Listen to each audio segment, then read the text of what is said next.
What's up, guys? Today we're going to be talking about the iPhone 14 Pro Max. This is the first year I actually bought a 14, the Max version at least. I typically buy the smaller versions, but I've really been enjoying this one and it does really good. A lot of people really are interested in this phone, especially in the YouTube Shorts thing. And I've been getting questions about this phone. Should I buy this phone? The iPhone 15 Pro Max is coming up. I would 100% buy this phone because just like every year, typically, it seems like Apple does these extremely minimal upgrades now, and it's looking like that'll be the case with the iPhone 15 Pro Max. So I would say go on eBay, guys. I see them all the time. A lot of people, they don't have the patience to bid on stuff, but I tell guys all the time, take the time to look on eBay and Amazon and just bid on stuff. Like this 14 Pro Max is locked to AT&T, so if you're on AT&T and it's got this little hair scratch, so I would ask this guy to send me like an extra photo. It looks like a kind of like a deep scratch. I would ask for more photos on that, but this is pretty good condition for $729, considering that this phone is typically gonna go for, in very good condition, $900. And then I think there was one I was watching that actually sold for like $650. It was in pretty good condition as well too. Yeah, this was in really good condition as well. So you can find them on here, but yeah, I would buy this if you can find it in a really good condition, $800, $700. I would go ahead and pull the trigger on it, because honestly the newest iPhone is not going to be that much of a difference from what I'm looking at with the leaks and stuff like that. Now, I typically don't buy these Max versions. I usually get the smaller versions, but I'm going to stop buying these because I'm going to stop buying the small iPhones because the battery life is actually just terrible. I think on the smaller iPhones, it's really not that good, and I've been extremely impressed with the Pro Max battery life on this phone. Even though this phone is big and it's kind of uncomfortable to hold, it's super sharp on the edges. It kind of cuts into the hand, so this is a phone that you kind of have to put a case on because I think it's just straight up uncomfortable to hold. Alright, so I want to talk about the display. So one nice thing about the bigger iPhones is that even though Apple has this just really outdated punch hole, which the dynamic island, I talked about it with the 14 Pro, not really super useful using this phone. You rarely kind of use it. And I think it's even tougher to use on this phone because this phone is such a big phone. You kind of have to like shimmy up to interact with it, and you kind of just either have to use two hands with this phone. So I think it's even more uncomfortable, and I think it's just kind of useless, the dynamic island. So I think maybe once Apple integrates more applications with it or something, it'll make it kind of feel useful. But the screen on here, it's a very good display for what it is. It is a 6.8 inch display, or sorry, 6.7 inch display, and then it's LTPO Retina XDR OLED display, 120 Hertz, HDR 10 plus, Dolby Vision. It gets up to 2000 nits peak brightness. It's a super bright phone as well too, in direct sunlight, very, very bright. And you also do have on this phone, it is a 1290 by 2796, so that's like, I think that's, what is that, 1080p plus, something like that. I don't think that's quite 1440p, but let me know in the comments, correct me if I'm wrong. But it's 460 for the PPI, and overall it's a very good panel, very color accurate, very nice. And I think like what they're gonna do with the 15 Pro Max is that I think they're gonna make the bezels super slim, but like I said, I mean, who really cares, right? Alright, so let's talk about the design a little bit more here. So it is a very nice looking phone, very premium design, matte finish on here. Like I said, I don't like the sharp edges, but I've had this phone for a minute and no real major like scratches or anything like that, and I haven't really been rocking it with the case.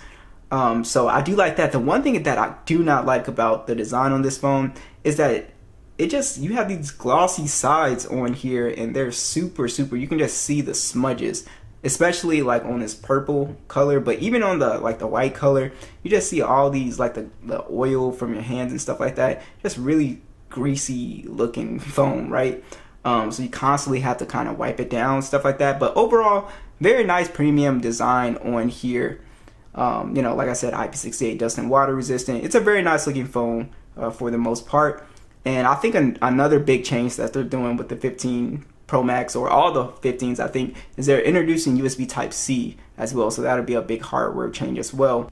Now for the speed of this phone, I've never had any issues with the speed on this phone. It's running the Apple A16 chip, and then we also have 128 gigs of internal storage and 6 gigs of RAM.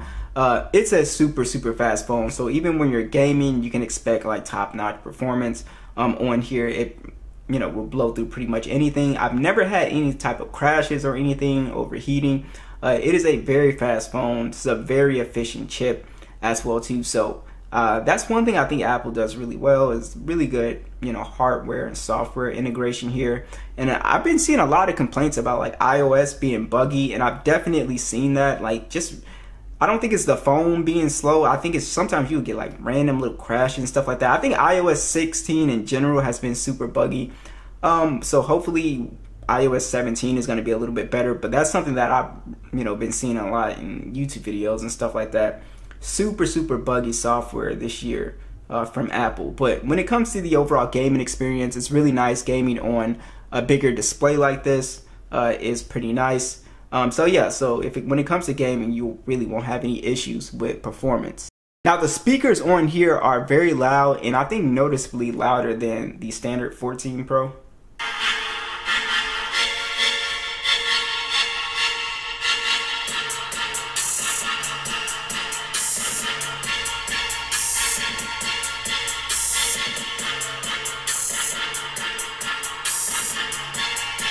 So very good speakers as always, really good, bass, really nice full sound.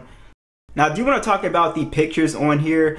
This phone, obviously, it's going to take excellent photos. Now, I'm not the biggest fan of iPhone cameras in general. You guys know I'm a huge fan of the Pixel for taking stills and stuff like that. But I am a big fan of iPhone video. I think it looks really good. Dynamic range looks good. I think color and everything. I think Apple does a really good job with video quality. But I've never been a fan of their like stills, especially on like skin tones, especially if you're like a darker skin as well too. I don't think it does a good job indoors, but I think everything else, like outdoor photography, it's going to take top-notch photos. Of course, it's a flagship phone, so it's going to take beautiful shots, as you guys can see here. Really good cameras on here, very consistent. Also when switching lenses as well too, switching to ultra wide, telephoto, stuff like that. It has a 48 megapixel standard on here, and you also have the Pro RAW, or the ProRes mode, and you also have a really cool cinematic mode on here that works really well. Obviously this phone is going to do a great job when it comes to image quality. 12 megapixel telephoto, 3x optical zoom. One thing I would really love to see is Apple sort of introduce better zoom on this phone. It only does 3x optical zoom, which I think is a little dated. I feel like it at least should be able to do 10 times, at this point. So hopefully we see that with the next iPhone. But yeah, it only does 3 times, and then it goes all the way up to the 15 times digital zoom. And then we also have 4K 60 video on here, 12 megapixel selfie cam. That does a really good job as well too. Like I said, outdoors, I'm not a huge fan of this indoors. And also 4K 60 for the video. Like I said, I love iPhone video, but I'm not a huge fan of these still. Alright, so if you are considering getting this phone, it does an excellent job with battery life. Like I was saying earlier, you do have a 4,323 milliamp hour battery. It does, to me, charge pretty slow, in my opinion. It has like, I don't know what the exact charging speed is on here. It doesn't say on the spec sheet exactly, but it can't charge more than like, I think 25 watts or something like that. You also have 15-watt wireless charging. You do have the MagSafe capability on this phone. And then you also have the wireless charging as well too. I think this phone does really good with battery life. So I probably will never buy the 14 Pro smaller phone, because this phone does a fantastic job with battery life. Definitely lasts all day. Seems like the 14 Pro, you're constantly having to charge that phone. So if you're heavy on battery, you do a lot of intensive tasks, you definitely, I would say, sacrifice the size. Even though this phone is like big and uncomfortable, I would sacrifice that and definitely get the max version. But that's pretty much it. This phone has done a really good job, as you would expect for a phone at this price point. Be sure to let me know what you guys think, and I'll catch you guys in the next one.